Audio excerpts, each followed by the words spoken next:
Simo tuli sinne verkkokasan kanssa ja ne väänti semmoisen jumalattoman verkon siihen lattialle ja Simo teki semmoista vähän hienommasta verkosta pää ja sanoi, että joo, siinä on runko ja me ruvettiin ihmettelemään, että voi Herra Jumala, millä me tuon nyt päällystä tähän ja millä me saadaan tuo näyttämään nyt lehmältä tuo koko juttu.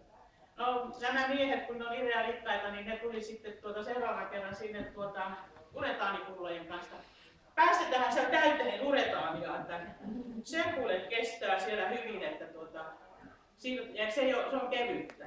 No joo, päästettiin uretaania ja sitten mentiin taas katsomaan seuraavan kerran, niin voi Jumala, tässähän tuli joka verkkorausta pihalle, niin kun voitte kuvitella uretaania, tiedätte minkälaista uretaania. Sitten taas siunaltiin sitä siinä ja siinä vaiheessa mäkin jo vietin unettomia öitä, kun ajattelin, että ei hyvänen aika. Mutta ei muuta kuin sitten terävä puukkoa käteen ja ruvettiin nirhaamaan.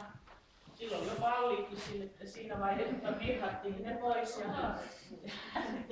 Ja sitten nirhattiin niitä pois, kaikkia siitä. No joo, sitten tuli seuraava vaihe, että no mitä sille nyt tehdään. Ja taas mietittiin, kun mehän oltiin aivan niin kuin, ei minulla tämmöistä koskaan tehtyä. No sitten Vimpelissä on tämmöinen kuvataidekoulu ja siellä on opettajana semmoinen kuin Marjut Mespa. Ja mä olin nähnyt tuolla kirjastossa, kun ne lapset oli tehty sellaisia jotain pienempiä juttuja, niin mä soitin sille, että tuu nyt kuule, että mitä me nyt sille seuraavaksi tehdään, että kun siellä on nyt semmoinen uretaanikasa siellä ja verkko ympärillä. Joo, hän tulee ja haettamaan liisteriä ja liimaa ja vanhoja lakanoita ja sitten mennään köyttämään sitten. Sitten me oltiin kädet liimassa ja liisterissä ja lakanasta revittiin semmoisia jumalattomia suikaleita ja sitten ruvettiin tätä sillä päällystämään sillä lakanalla. No siinä vaiheessa oli tietysti utarehet jo piti laittaa.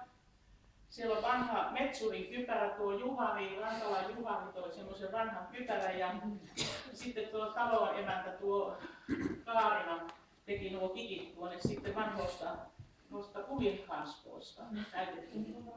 Ja pani vielä suppahousut tuohon utarehen päälle, että ei nyt oranssivärisiä utareja piti sinne jättää, niin siinä on suppahousut pantu vedetty sitten liimalla tähän päälle. Ja sitten tässä on Kaarina muutenkin se on tehnyt korvat.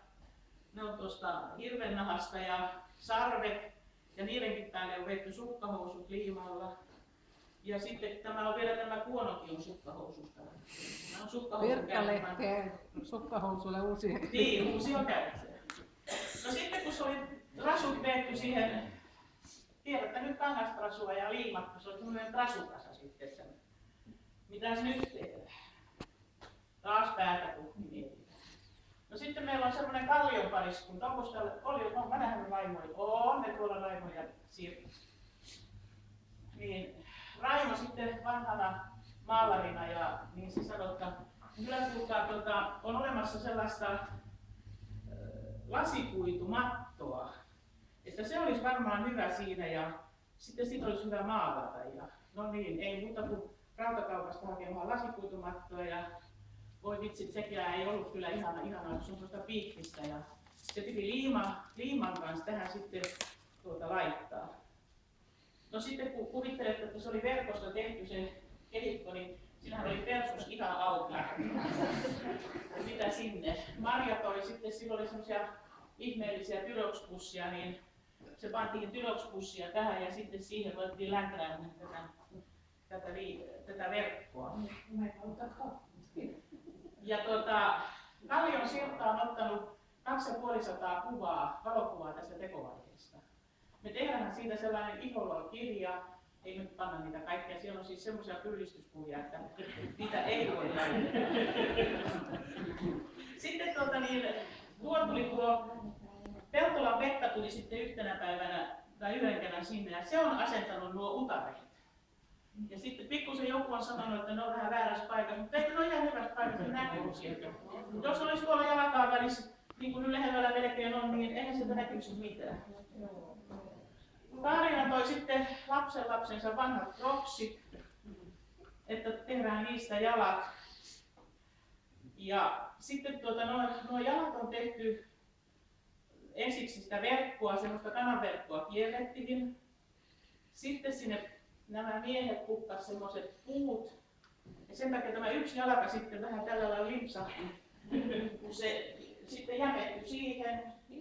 Mutta ei se ihan sovi, että se vähän riittää. Tämä ihan selvästi se tanssii rockia, se on hänen vinosti ja takapäin. Ja sitten Kallion Raimo tuli sitten maalööripensselien kanssa, ensin se maalattiin ihan viivavalkoiseksi kokonaansa.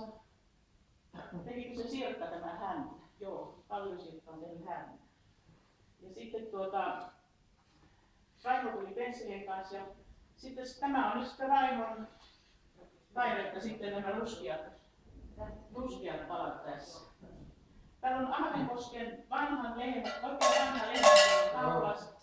Tämä on ollut oikein lehmälle, eikös Anna? On hakenut. Sanohan mä.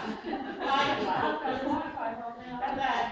Ja tuo on tehnyt tälle riimun tuo Kaarina, joka on näitä lehmiä hoitanut. Että ripset täällä on napit silminä, mä en tiedä näkeekö tämä lehmä, onko tämä.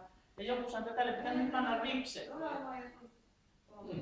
Että toiko sä niitä Kaarina, näitä ripsiä? Ei se välillä ei niistä ole, mutta niitä saa voimasta Seppärestä ja tässä jos se oikein pitkiä. Jos tälle nyt pannaan oikein sellaiset oikein, niin kuin nyt naiset pannaan ripsiä. Pannaisiko tälle sellaiset? Pannaanko sillä vaan sitten kylällä niitä? Ei siellä sen ei ole mitään kilpailua, eikä siellä varmaan mitään palkintoja jaeta, eikä mä tiedän annetaanko siellä kunniamainintojakaan, mutta nyt on sitten vaan, että kuka tämä nyt sinne vie. Sitten siellä on semmoinen lehmäparaati silloin tiistai-iltana, nämä pitäisi kaikki viedä nyt sinne Seinäjoki-areenahan. Sitten ne talutetaan sieltä sinne Lakeudenristin puistoon. Ja taluttajia pitäisi olla ja tänne on sen takia pantu pyörät alle. Erkki kyllä vähän meinasi, että näitä ei asfaltilta, nämä ei kestä, mutta ennen kuin kyllä varmaan suurempia paikkoja ne voidaan yrittää. Nostetaan se sitten traktorilavalle, jos ei. Niin, mutta kyllä mä nyt luulen, että nuo kestää. Kestää nuo. Niin. Sukset on tuolta Rantalan Juhani, noi vanhat. Nämä on kuulemma oikein Vimpelin suksitehtaalla tehdyt sukset. Puusukset. Ja Veto on lahjoittanut tämän kaulahuivin. Mattilan Juhani lupasi tälle loppusijoituspaikan suksimuseolle sitten, kun kaikki näyttelyt on pidetty. Että sen saa sinne tuoda sitten siihen suksimuseon eteiseen. Mitä haluatte kysyä? Ei sanota kellekään, miten sä oot tehnyt.